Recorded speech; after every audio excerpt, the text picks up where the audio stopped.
Bismillahirrahmanirrahim. Assalamualaikum warahmatullahi wabarakatuh. Halo teman-teman, kembali lagi dengan saya Febrina Eka Putri, NIM 1814080037 dari jurusan Tadris IPA Fisika A, Fakultas Tarbiyah dan Keguruan UIN Imam Bonjol Padang. Kali ini kita akan membahas materi metode penelitian dengan dosen pembimbing Ibu Dr. Milyasari SPD MSI.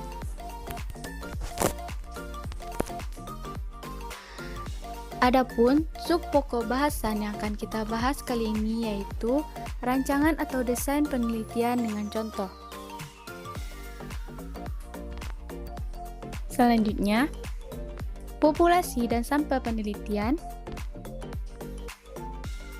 variabel dan data, instrumen penelitian, teknik pengumpulan dan analisis data, dan langkah kegiatan penelitian. Yang pertama kita akan membahas tentang rancangan atau desain penelitian dengan contoh. Sebelumnya, kita harus mengetahui terlebih dahulu apa itu rancangan penelitian. Rancangan penelitian dapat didefinisikan sebagai sketsa atau kerangka spesifik yang didesain oleh peneliti yang menggambarkan rencana proses penelitian secara keseluruhan. Jenis rancangan penelitian. Yang pertama adalah rancangan penelitian kualitatif. Penelitian ini dilaksanakan dalam kasus-kasus di mana hubungan antara data yang dikumpulkan dan pengamatan didirikan berdasarkan perhitungan matematika. Teori-teori yang berkaitan dengan fenomena yang ada secara alami dapat dibuktikan atau dibantah menggunakan perhitungan matematis. Yang kedua adalah rancangan penelitian kuantitatif. Penelitian kuantitatif ini dilaksanakan dalam kasus-kasus di mana penting bagi seorang peneliti untuk memiliki kesimpulan statistik untuk mengumpulkan wawasan yang dapat ditindaklanjuti. Namun, secara lebih spesifik, rancangan penelitian dapat dibagi menjadi 5 jenis, yaitu penelitian deskriptif, penelitian eksperimental, penelitian korelasional, penelitian diagnostik, dan penelitian eksplorasi.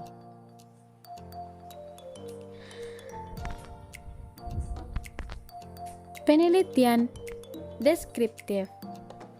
Dalam desain penelitian deskriptif, seorang peneliti semata-mata tertarik untuk menggambarkan situasi atau kasus di bawah studi penelitiannya.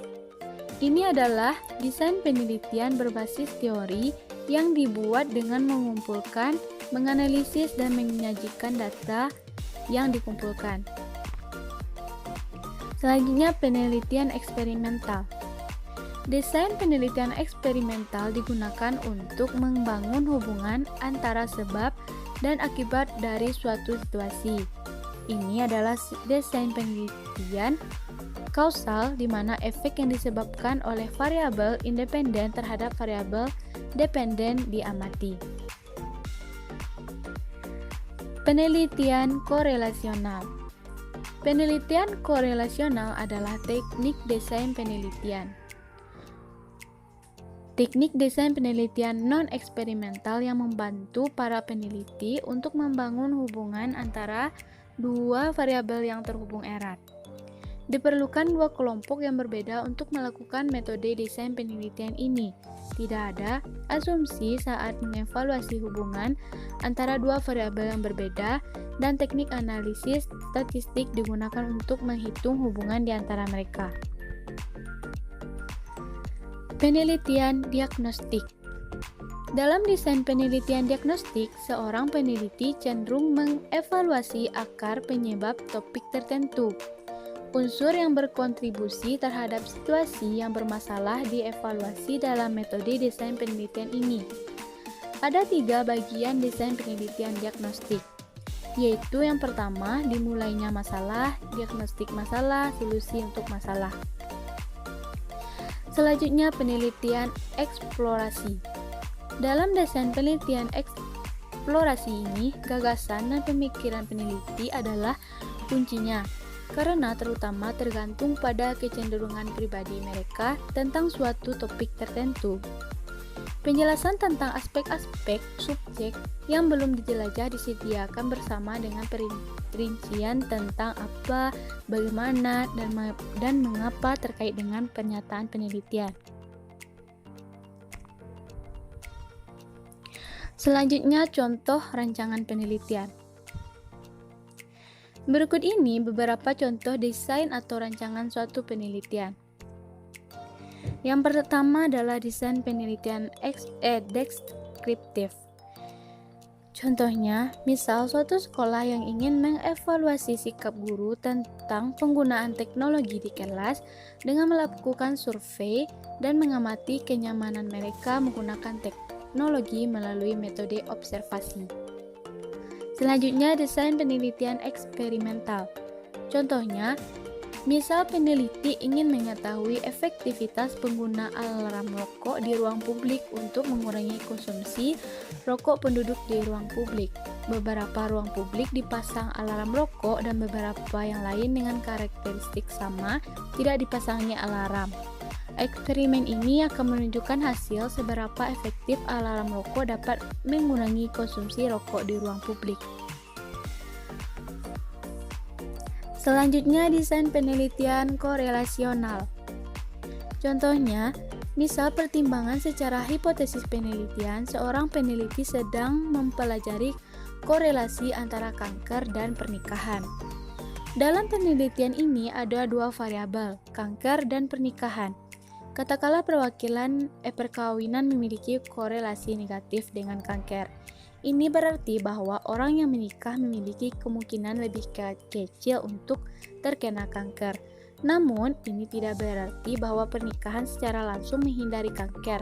Dalam penelitian korelasional tidak mungkin menetapkan fakta apa yang menyebabkan apa. Desain penelitian diagnostik. Misalnya, penelitian kelompok yang berfokus pada pengembangan dan investigasi metode untuk mengevaluasi tes medis dan dalam perawatan kesehatan, termasuk penelitian primer dan sekunder. Selanjutnya, desain penelitian eksplorasi. Misalnya, sebuah perusahaan periklanan mendapat akun untuk kopi baru yang mengandung cikori. Perusahaan memulai proses penyelidikan dengan penelitian eksplorasi untuk mengidentifikasi situasi. Para peneliti menemukan bahwa hampir tidak ada yang pernah mendengar tentang cikori. Ini tidak digunakan dan sepertinya tidak ada yang tahu bagaimana menggunakannya. Ini menghasilkan hipotesis bahwa iklan dapat mengabarkan bahwa cikori dengan cara apapun yang diinginkan pelanggan.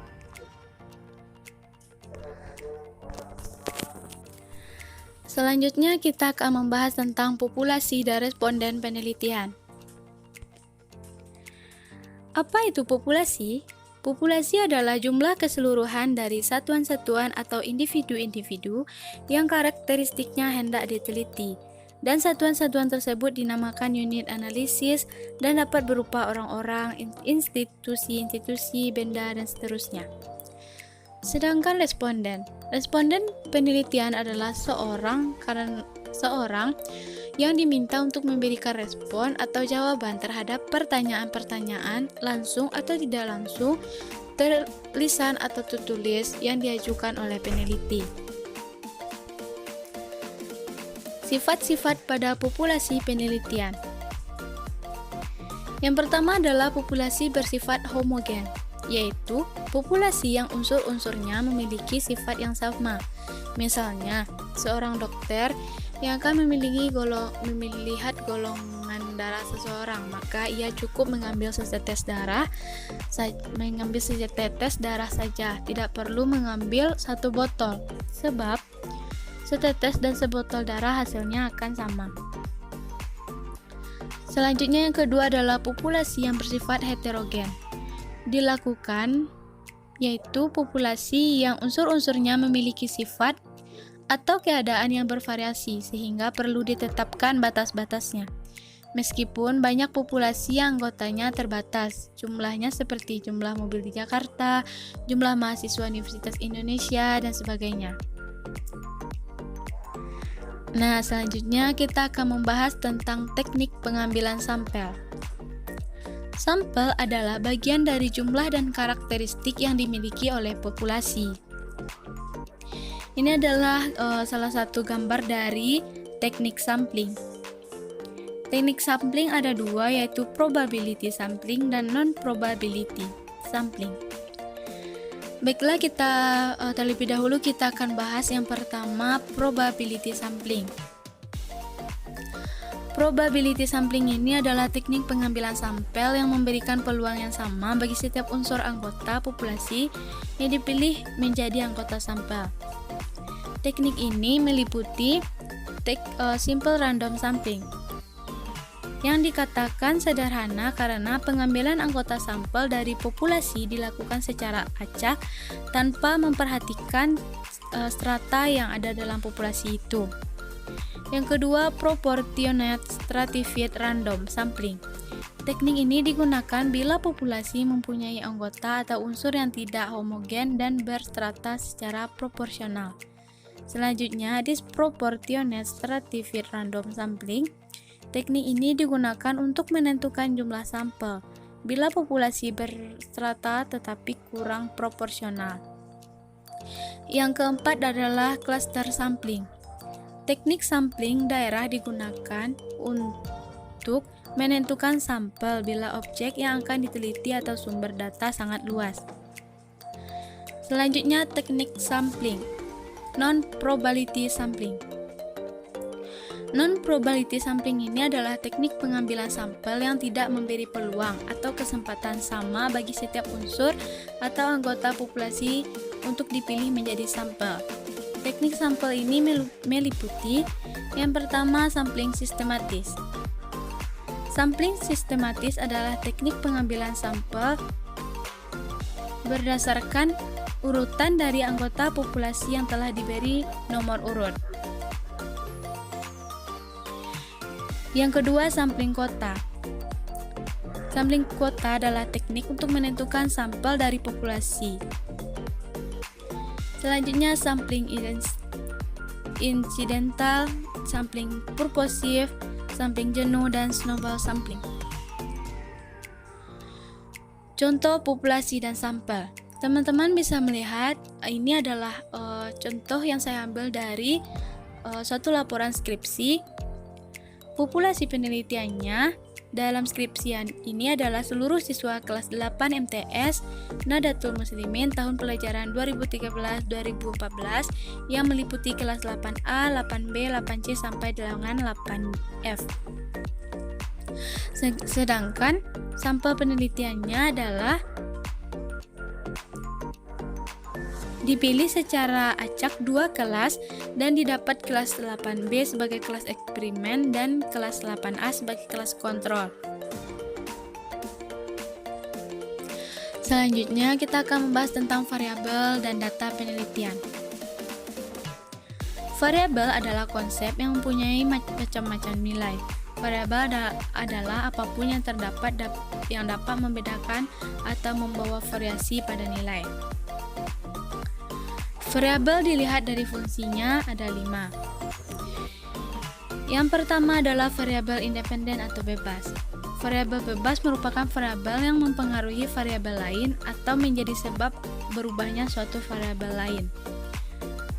Variabel bebas merupakan variabel yang faktor diukur, dimanipulasi atau dipilih peneliti untuk menentukan hubungan dengan suatu gejala yang diobservasi. Contohnya, struktur tenaga kerja pertanian adalah variabel bebas yang dapat dilihat pengaruhnya terhadap kinerja usaha tani. Selanjutnya, variabel dependen atau tergantung.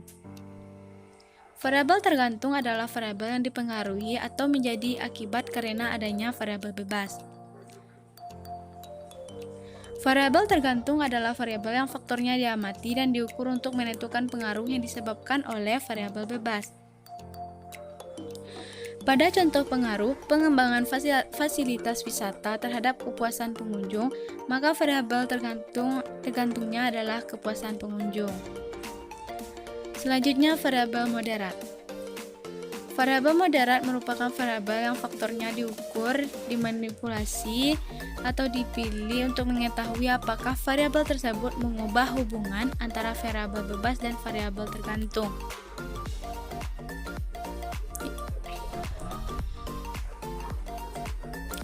Selanjutnya ada variabel kontrol sebagai variabel yang faktornya dikontrol. Contohnya, hipotesis ada pengaruh kontras warna baju terhadap keputusan membeli di kalangan wanita. Jadi variabel bebasnya adalah kontras warna, variabel tergantungnya keputusan membeli, variabel kontrol adalah wanita atau jenis kelamin. Selanjutnya variabel intervening. Variabel yang mempengaruhi hubungan antara variabel independen dengan variabel dependen menjadi hubungan yang tidak langsung. Contohnya yaitu hipotesis jika minat terhadap tugas meningkat, maka kinerja mengerjakan tugas tersebut juga akan meningkat. Jadi variabel bebasnya minat terhadap tugas, variabel tergantungnya kinerja dalam mengerjakan tugas, dan variabel pengganggunya proses belajar.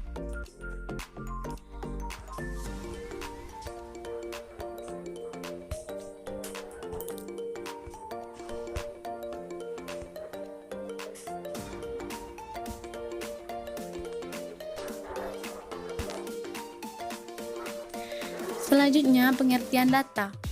Data penelitian merupakan substansi terpenting dalam penelitian. Jenis data penelitian ada dua, yaitu data kualitatif yang merupakan data yang berhubungan dengan kategorisasi atau pengelompokan pertanyaan. Selanjutnya, data kuantitatif adalah data yang berkaitan dengan angka-angka. Bentuk instrumen penelitian. Instrumen penelitian adalah alat yang berguna untuk mengumpulkan data atau informasi yang bermanfaat untuk menjawab permasalahan penelitian.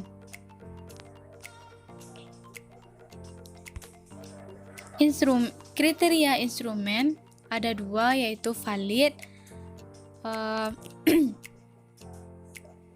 yang menunjukkan tingkat keandalan atau kesahihan suatu alat ukur. Yang kedua, reliable, artinya konsistensi alat pengumpul data atau instrumen data dalam mengukur apa saja yang diukur.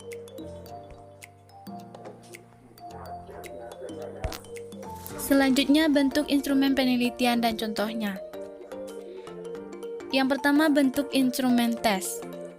Tes berupa serentetan pertanyaan, lembar kerja, atau sejenisnya yang dapat digunakan untuk mengukur pengetahuan, keterampilan, bakat, dan kemampuan dari subjek peneliti.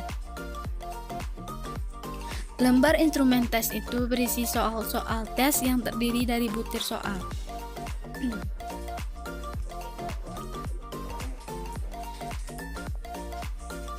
Selanjutnya adalah bentuk instrumen non-tes. Adapun bentuk instrumen non-tes yang pertama adalah angket atau kuesioner yang merupakan instrumen yang umum digunakan untuk mengumpulkan data penelitian dari subjek peneliti. Selanjutnya, interview atau wawancara. Wawancara adalah interview instrumen pengukuran atau dikenal dengan kuesioner lisan.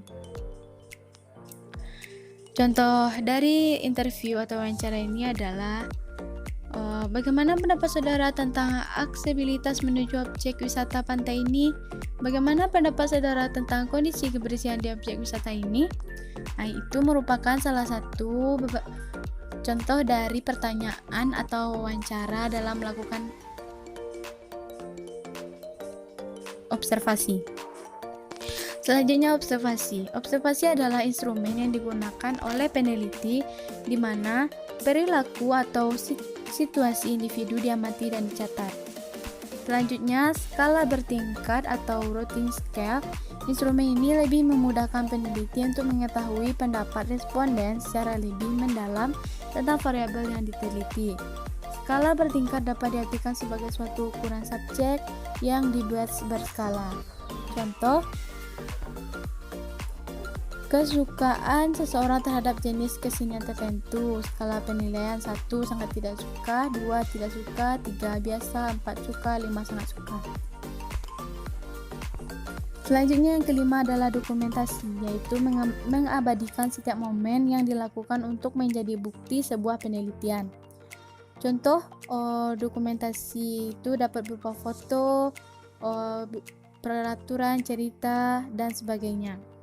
Teman-teman bisa melihat ini adalah foto saya ketika melakukan observasi yang saya abadikan dengan melakukan dokumentasinya.